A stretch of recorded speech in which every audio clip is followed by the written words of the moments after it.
अस्सलाम वालेकुम students, welcome back to my channel. कैसे हैं आप सब? उम्मीद करते हैं कि सब ठीक होंगे। तो आज का हमारा टॉपिक है वो है जी मलेरिया। मलेरिया जो कि आपको पता है कि एक फ़ीवर से रिलेटेड कंडीशन है, ठीक है। तो एक मॉस्किटो के बाइट करने से जो है ये जो है मलेरिया वजह बनता है, ठीक है। तो आप कहते हैं कि malaria is a potentially life threatening, ठीक है, ट्रॉपिकल डिजीज़। कहता है कि ये ज़िंदगी को नुकसान पहुंचाने वाली, ठीक है, यानी ख़तरनाक होती है लाइफ के लिए। ट्रॉपिकल डिजीज़ है, ट्रॉपिकल का मतलब ये है कि ऐसे इलाके जहाँ पे बहुत ज़्यादा बारिश होती है, ठीक है। तो उन इलाकों में ये मतलब वो मोस्ट कॉमनली प्रेजेंट होती है। Caused by the plasmodium parasites, ठीक है। अब ये जो मलेरिया है इसकी रीज़न क्या है जी? प्लाज्मोडियम पैरासाइट, ठीक है, which are transmitted to the human through the bite of the infected female anopheles mosquito. अब ये ट्रांसमिट कैसे होता है ह्यूमन बॉडी में? कि ये जो है, जो इन्फेक्टेड फीमेल होती है, ठीक है, यानी मॉस्किटो जो है और ये फीमेल जो है इसकी स्पीशी है जिसका जिसका नाम है जी एनोफिलीज। जब ये बाइट करती है ह्यूमन को, तो ये जो प्लाज्मोडियम है ये ह्यूमन बॉडी के अंदर इंटर हो जाता है और मलेरिया काज करता है। इसके बाद कहते हैं कि there are the several species of the plasmodium that can affect the humans. कहते हैं कि इसकी और भी बहुत सारी स्पीशीज होती हैं जो कि अफेक्ट करती हैं ह्यूमन बॉडी को, ठीक है, जिसमें कह रहे हैं कि जो प्लाज्मोडियम फेल्सीपेरम है बीइंग द मोस्ट डेडली, सबसे ज़्यादा जो खतरनाक है वो जी कौन सी है जी? फेल्सीपेरम है, ठीक है, प्लाज्मोडियम फेल्सीपेरम। ये एमसीक्यूज के पॉइंट ऑफ व्यू से जो है ना आपने इसको याद रखना है। Malaria is a major global health concern, ठीक है, पूरी दुनिया के अंदर जो है ना एक ये ग्लोबल कंसर्न इसको समझा जाता है, particularly in the tropical and the sub tropical region. जो ट्रॉपिकल और जो सब ट्रॉपिकल रीजन है, ठीक है, यानी ऐसे इलाके जहाँ पे बारिशें बहुत ज़्यादा होती है वहाँ पे ये कॉमन डिजीज़ है, ठीक है। उसके बाद कहते हैं काजेज़ की बात करते हैं तो हमें पता है कि पैरासाइटिक इन्फेक्शन है, लेकिन इसकी और भी स्पीशीज़ होती हैं जिसमें हमारे पास आ जाता है जी प्लाज्मोडियम पैरासाइट है, ठीक है, प्लाज्मोडियम फेल्सीपेरम है, प्लाज्मोडियम विवेक्स है, प्लाज्मोडियम मलेरी है, प्लाज्मोडियम ओवेल है एंड प्लाज्मोडियम नो लेसी है, ठीक है। तो ये जो है रिस्पॉन्सिबल होते हैं फॉर मलेरिया। मलेरिया की जो है ट्रांसमिशन में जो है ये मतलब बीमारी की वजह बनते हैं। उसके बाद आ जाता है जी वेक्टर बॉर्न ट्रांसमिशन आ जाती है। वेक्टर बॉर्न का मतलब ये है कि बीमारी तो किसी और वजह से है, लेकिन कोई जो है एक थर्ड चीज़ जो है वो रीज़न बनती है बीमारी को ट्रांसमिट करने में, उसको हम जो है वो वेक्टर कहते हैं। अब ये प्लाज्मोडियम की वजह से मलेरिया होता है, लेकिन इसको ट्रांसमिट करने में जो रीज़न है वो हमारे पास क्या है जी? एनोफिलीज मॉस्किटो है, ठीक है, एक मच्छर जो है वो रीज़न बनता है and serve as the vector and containing the transmitting the parasite through their bites. और ये जो है पैरासाइट को ट्रांसमिट करता है अपनी बाइट्स के थ्रू।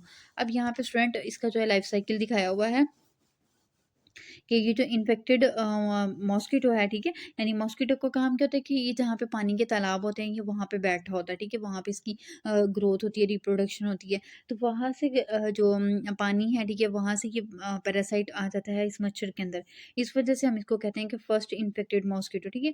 अब ये जैसे ही ह्यूमन बॉडी को अफेक्ट करेगा ना, तो ह्यूमन बॉडी के अंदर जाके ये क्या करेगा? लीवर सेल्स को अफेक्ट करेगा, ठीक है। लीवर सेल के अंदर ये कुछ टाइम रहेगा, वहाँ पे अपनी ग्रोथ पूरी करेगा, मैच्योर होगा, फिर इसके बाद इसके जो सेल्स हैं वो ब्लड में आ जाएँगे, हमारी ब्लड सर्किट में आएँगे। जैसे ही ये ब्लड के अंदर आएँगे तो ये ब्लड को जो है ब्रेक डाउन करना शुरू कर देंगे, रेड ब्लड सेल्स को। इसी वजह से जो मलेरिया के पेशेंट होते हैं इनके अंदर आरबीसी की जो है वो हीमोग्लोबिन की डेफिशिएंसी होना शुरू हो जाती है, ठीक है। रेड ब्लड सेल्स की डेफिशिएंसी होगी, जब रेड ब्लड की डेफिशिएंसी हो जाती है होना शुरू होती है, तो उसके पीछे रीज़न जो है ना यही होती है कि ये सेल्स की हीमोलाइसिस कर रहे होते हैं, ठीक है। उसके बाद क्या होता है कि जब इसका यहाँ पे कुछ डेज़ का पीरियड होता है रेड ब्लड सेल्स के अंदर और कुछ डेज़ का पीरियड होता है जी लीवर के अंदर। जब ये पीरियड पूरा हो जाता है फिर उसके बाद क्या होता है कि कोई दूसरा मच्छर जो होता है, ठीक है, अब ये उसके ब्लड में जो है वो क्या करेगा? ट्रांसमिट हो जाएगा उस फर्स्ट पर्सन से, ठीक है, किसी और मॉस्किटो में जाएगा, फिर वहाँ से इफेक्ट होके अगेन जो है वो ये ट्रांसमिट होगा किसी नए पर्सन के अंदर, ठीक है।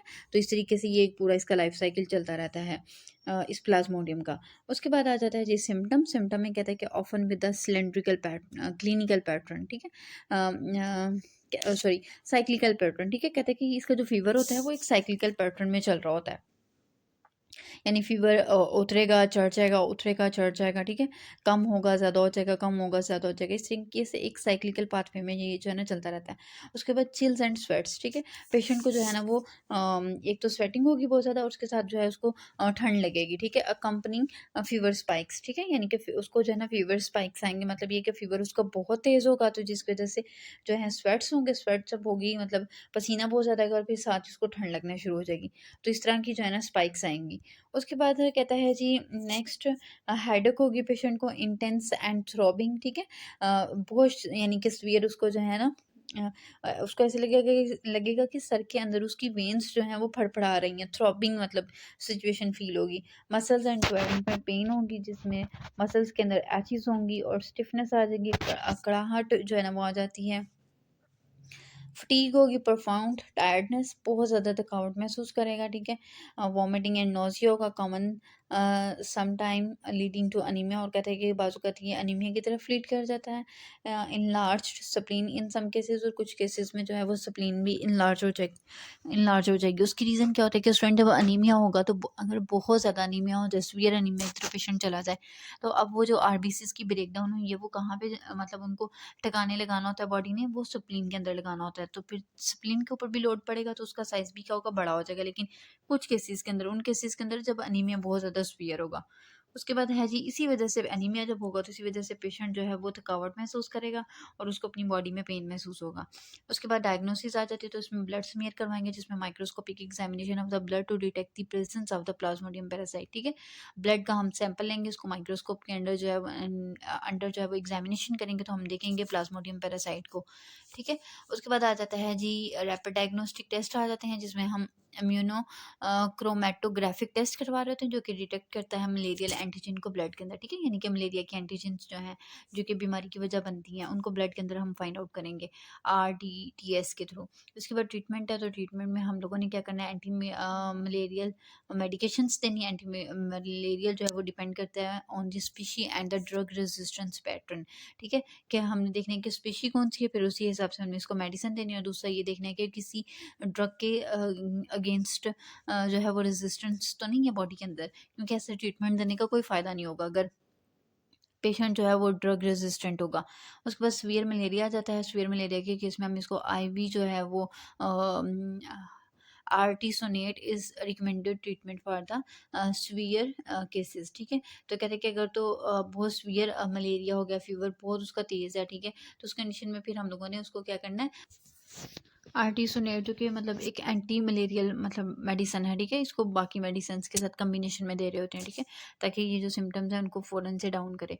तो इसको जो है हम रिकमेंड कर सकते हैं। उसके बाद प्रिवेंशन आ जाती है कि कैसे बच सकते हैं, जिसमें सबसे पहले वेक्टर कंट्रोल आ जाता है, ठीक है, insecticide treated bed nets, ITNs कहते हैं कि प्रोवाइड प्रोटेक्शन वाइल स्लीपिंग, कि जब आपने मतलब जिस एरिया में सो रहे हैं आप कोशिश करें कि वहाँ पे इंसेक्टिसाइड जो नेट्स हैं वो लगाएं, जैसे जिसे हम आम जुबान में मच्छरदानियाँ कहते हैं, ठीक है, वो लगाएं ताकि कोई भी इंसेक्ट जो है वो आपको अफेक्ट ना कर सके, बाइट ना कर सके। फिर उसके बाद आ जाता है इंडोर रेजिडुअल स्प्रेइंग आ जाती है, जिसको IRS कहते हैं, ठीक है, जैसे आमतौर पर गर्मियों में लोग अपने घरों में स्प्रे करवा रहे होते हैं मच्छर के लिए, तो एक ये भी इसकी प्रिवेंशन में आ जाता है कि application of the insecticide are on interior walls, ठीक है, कि जो घर के अंदर की दीवारें हैं उन पे आप स्प्रे करवाएं, जो कि इंसेक्टिसाइड हो मच्छरों को, और जो भी कीड़े मकोड़े हैं वो उनको किल कर देगी। उसके बाद आ जाता है जी कीमो प्रोफिलैक्सिस आ जाता है, जिसमें anti malarial drugs for individual travelling to malarial endemic areas. तो ऐसे लोग, कीमोफिलैक्सिस का मतलब ये है कि हम मतलब बीमारी अभी हुई नहीं है, लेकिन हम उससे बचने के लिए जो है ना पेशेंट को कुछ ना कुछ ट्रीटमेंट दे सकते हैं। तो ऐसे लोग जो कि क्या कर रहे हैं कि इस तरह के एरियाज़ में ट्रैवल कर रहे हैं, ठीक है, ट्रांसफ़र कर रहे हैं, ठीक है, तो उनको चाहिए कि वो एंटी मलेरियल ड्रग्स को जो है ना वो ले लें। उसके बाद आ जाती है जी elimination of the breeding sites, reducing mosquito breeding habitats. तो हम कहते हैं कि हम अपनी मतलब इन्वायरमेंट को इस तरीके से बनाएं, अपने हैबिटेट को इस तरीके से बनाएं कि वहाँ पे जो है ना वो मॉस्किटो की ब्रीडिंग ना हो, इनकी रिप्रोडक्शन ना हो, तो जिसकी वजह से हम जो है जब इनकी ग्रोथ को कम करेंगे तो ऑटोमेटिकली जो है हम इससे बच सकते हैं।